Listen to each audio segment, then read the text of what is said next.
Alright, so we're going to continue now talking about market-based solutions to mitigate climate change. So far we've already talked about the carbon tax options. How about cap and trade? Cap and trade is a really interesting idea here where you cap the emissions.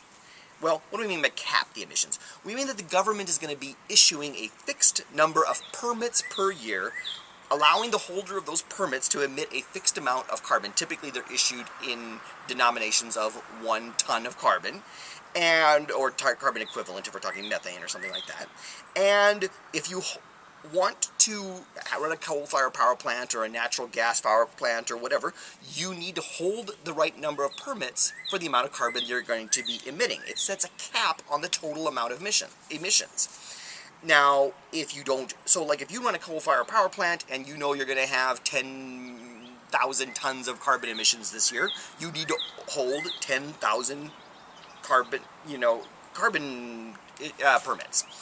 And if you don't use them all, you can sell them to those who need more. So if you only use 9,000 of your permits, you have 1,000 left, and some other coal-fired plant or some other natural gas plant, for whatever reason, due to mechanical problems or whatever, wasn't able to reduce their emissions as much and they need more permits, you can sell them to them. And you can get whatever you two sort it out. Okay? If they were willing to pay this much, they can have it. If they're willing to pay this much, they can have it, or whatever. You can see how this becomes a very strong incentive to emit less. Because whatever permits you have left at the end of the year, you can sell, or whatever the cycle is, quarterly or however they do it. That gives you something to sell. You can raise money that way. Now, every time you burn the carbon, the permit the right word is retired. They retire the permit. So like once you have burned the 1 ton that this permit is for, it's gone. Okay? But that means that the government is continually in the business of minting these permits. And that gives the government a lot of control of how this all plays out. I mean, the government gets to decide how much carbon gets emitted because they just keep issuing more permits, and if they want less carbon getting emitted in the atmosphere, guess what? We just minted less of these things. Okay? Now, in and of itself, how to set that up is easy. The question is, how do you distribute these permits? How do you issue them? One scheme is to auction them off. Power companies and the government get together and they run an auction to decide how much each company should pay for these permits. And it certainly does generate a lot of money for the governments that do this, which they can hypothetically use for beneficial services and so on, and climate research and whatever, saving for the impacts of climate change or whatever. You can only imagine how much the emitters, like the power companies, hate that kind of option because it involves an ongoing cost for them that's not currently in their budget. These costs have to end up being passed on to the consumers, then the consumers aren't happy with the solution, and so on. On the other hand, you could just give the permits away for free. The government could issue, I mean, we're not getting anything for that carbon now. Why not just issue these permits, mint them, and give them away? Okay, how much does this energy company need? Give it to them. How much does this energy company need? Give it to them. Because these permits, though, are effectively money, effectively this is the same thing as the government's giving out cash.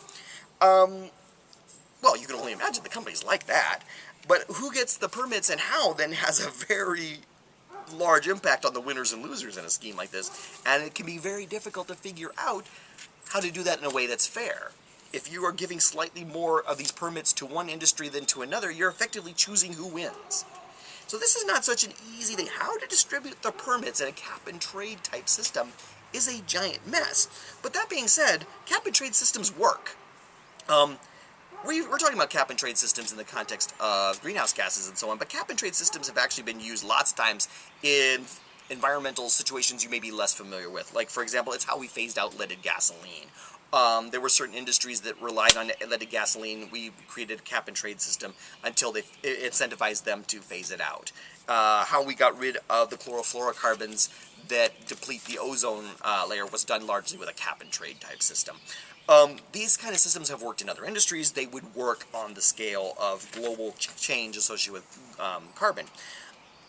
These kind of systems, in fact, already exist, both in the United States and outside the world. The European Union has a very vigorous cap-and-trade system, as do, there's a coalition of 10 northeastern and mid-Atlantic states. There's also a group of 7 western states and 4 Canadian provinces that have together, I can't think what that organization is called, that they have a cap-and-trade system among their power companies and so on.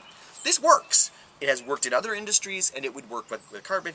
You just got to deal with how you're going to issue the permits and so on, and no matter what, you're going to be tweaking and adapting to deal with the problems that come up. Carbon taxes and cap-and-trade systems are both viable ways of reducing, having policies to reduce our impact on the planet. Makes you wonder which one we should do, which one's better. And the truth is they have a lot of things in common. One is that they both reduce emissions by putting a price on emissions. Right now, it doesn't cost anything to emit into the atmosphere. And you and I own the atmosphere. It's kind of lousy that somebody's making money dumping crap into our atmosphere. Both do it by raising the prices of fossil fuels and the goods and services made from them. Both of them create structures that result in higher prices for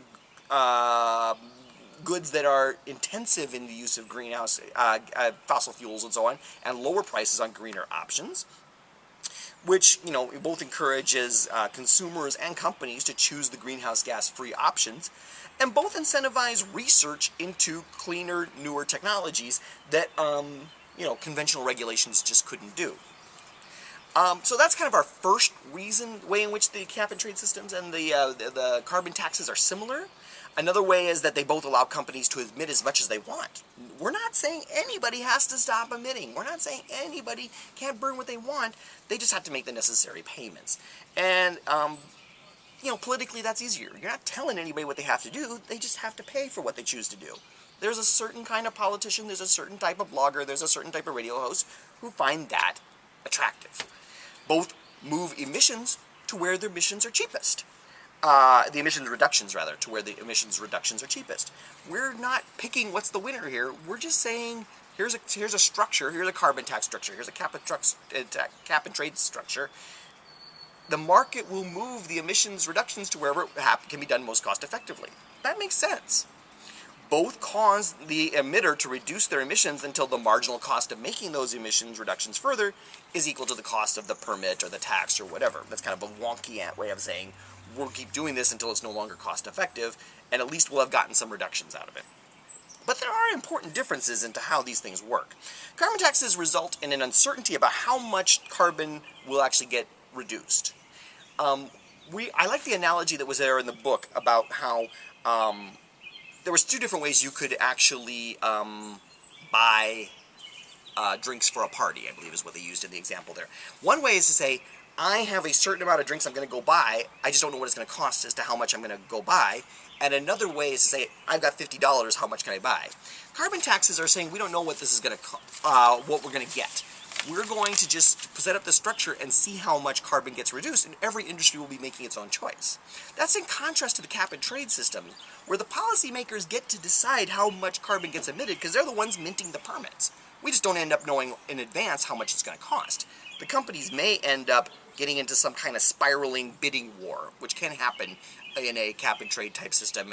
Again, we have some experience with cap-and-trade systems in other environmental problems, and we know that sometimes companies get into bidding wars for these permits, and then the permits get way too expensive and very high costs get passed on to consumers and so on.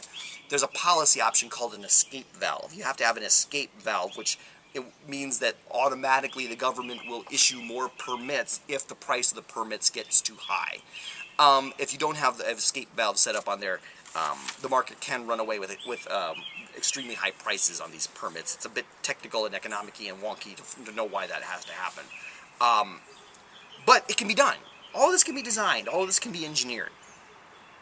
In the strategy of carbon taxes and in carbon cap-and-trade systems, though, you know, the burning of the fossil fuels isn't the only thing these entities like power companies are doing. They can also be doing things that offset their climate impact, so-called carbon offsets. I mean, for example, what if a power plant that emits, say, 100 tons of carbon dioxide also plants a forest that absorbs 100 tons of carbon dioxide a year? How much carbon tax should they be paying then? Do you get credit for the carbon dioxide that you're removing from the atmosphere? Probably. What if you plant more forests that absorb more carbon dioxide than what you're emitting? Do you get to earn money? Like, will the government, give you some kind of rebate for your taxes? Can you earn like carbon credits this way? Well, most people would say yes. If you're actually doing more green things for the environment than you are emitting carbon into the atmosphere, you should get some kind of credit for that. And it turns out there's a whole industry to this that will earn, companies can hire firms to earn them carbon offsets or carbon credits. These carbon offsets are actions that are taken to remove carbon dioxide from the atmosphere. Generally speaking, it's not the power company who puts it in the forest, okay? Usually there's firms that find land, put in the forest, and then they sell the carbon credit to a company. Or they'll put in a wind power plant, and then they sell the carbon credit to a factory or something like that. How much credit you get for these offsets is a difficult issue when you're setting up carbon taxes and carbon emissions. And plus, can you sell these carbon credits? And generally you can. Should there be a carbon market? In general, there is. Some European countries officially have a carbon market where you can actually go on the marketplace and sell the carbon credits that your firm has earned. They typically do that by like reforestation efforts. I wrote on here fertilization of the ocean. There are actually companies who go out into the ocean and find areas where it is nutrient deficient, where there's not enough phosphorus in the ocean or not enough nitrogen in the ocean or often not enough iron in the ocean. And for the natural processes of like the phytoplankton and stuff like that to be having a vigorous food chain, and then they fertilize the ocean with phosphorus, and you get these blooms of phytoplankton, and then the food chain, and you end up transferring carbon into the deep ocean in the form of dead fish and dead fish poop and stuff like that. We talked about that in the carbon cycle section. This works, and you can earn carbon credits doing this if you are doing it the right way. You can support or use renewable energy. These are all ways in which you can earn these carbon credits. And from the point of view of the environment, they're good. We are perfectly willing to say removing a ton of carbon from the atmosphere has the same impact on the climate as not emitting it in the first place. Okay? It turns out, from the point of view of the physics of it, it's all the same. So, as long as we are judicious about how we are removing carbon from the atmosphere, this idea of carbon offsets actually works. Now, there are moral problems and so on too. I mean, climate change is not the only reason why we don't want to be burning fossil fuels. I mean, we are talking about things like acid rain. We're not talking about the rather exploitative economics of the fossil fuel industry. We're not talking here about black carbon or air quality or ozone or any of the other issues. But from a point of view of climate change, removing a ton of carbon should offset a ton of carbon that you put into the atmosphere at your power plant. All these mitigation strategies are complicated, but they would all work. We could actually implement these things, and many economies around the world already have, as a way of driving the economy to adapt mitigation strategies, which have to be part of our way of dealing with climate change. Now, as we wrap up this lecture here, let's do two more. I think I have two more questions here. Yes. Question 5. One advantage of a cap-and-trade system for the reduction of carbon emissions is that A, we know in advance how much carbon will be emitted under the new system. B, we know in advance how much it's going to cost to reduce the carbon emissions under this new system. Or C, there are no costs associated with reduced emissions under a cap-and-trade system. Which of these is an advantage of cap-and-trade systems over, say, carbon taxes? Make a choice from those three options and get a little feedback before you move on to question 6.